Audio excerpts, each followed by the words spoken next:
해외 뉴스로 조금 눈을 돌려봅니다. 멕시코 트럼프.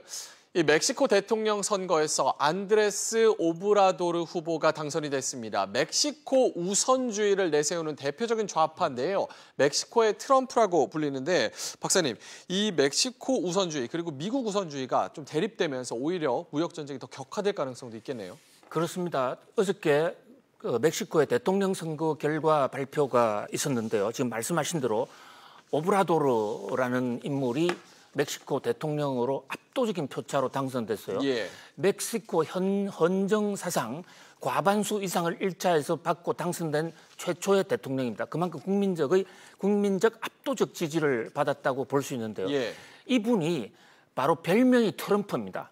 그러니까 아하. 멕시코의 트럼프다. 예. 트럼프 하면 요즘 학계에서는 트럼피즘이라는 신용어도 나오고 있는데 예. 일단 좀 막무가내해야 됩니다. 자기만 생각하는 예. 아메리카 퍼스트, 미 퍼스트, 내가 우선이다.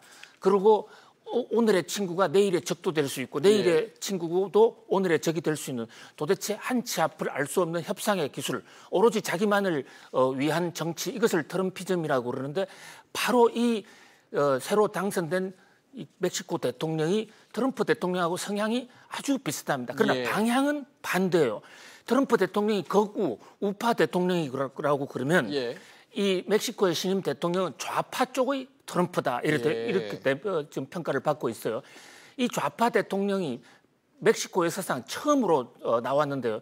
앞으로 멕시코와 미국 관계가 상당히 지금 불협화음이 있을 것으로 생각이 됩니다. 멕시코의 좌파 대통령을 부른 1등 공신은 트럼프 미국 대통령이 아닌가 싶습니다. 트럼프 대통령이 당선된 이후에 멕시코 공격을 많이 했거든요.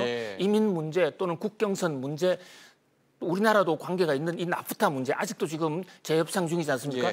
그러다 보니까 멕시코 국민들이 트럼프에 저항하기 위해서라도 강대강 전략으로 트럼프에 맞설 멕시코의 트럼프를 한번 뽑아보자. 이렇게 해서 지금 좌파 트럼프가 등장을 한 거란 말입니다.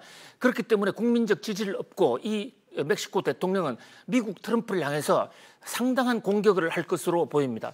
우리나라가 왜 여기에서 지금 중요하냐면요. 우리나라는 그동안 멕시코를 생산 기지로 삼아서 우리나라 많은 기업들이 인건비가 싼 멕시코로 갔습니다. 멕시코의 나프타 북미 자유무역지대를 하다 보니까 그쪽이 원가가 싸고 그쪽에서 관세 없이 들어갈 수 있으니까 우리나라 기업들이 많이 멕시코 공장으로 들어가 있거든요. 그런데 멕시코의 좌파 트럼프와 미국의 우파 트럼프가 싸우게 되면 멕시코와 미국의 교역에 상당한 혼선이 오게 됩니다. 그렇다면 우리의 멕시코 우회 전략 수출이 상당한 시련을 맞을 수도 있는 것입니다. 멕시코의 이 좌파 대통령의 등장, 이것이 남의 일로만 보이지 않습니다. 아무튼 멕시코 대통령의 앞으로의 행보를 예의주시해야 될 것으로 보입니다. 예, 멕시코 대선에서 진보 성향의 오브라도르 후보가 50% 득표율로 압도적인 승리를 거뒀습니다.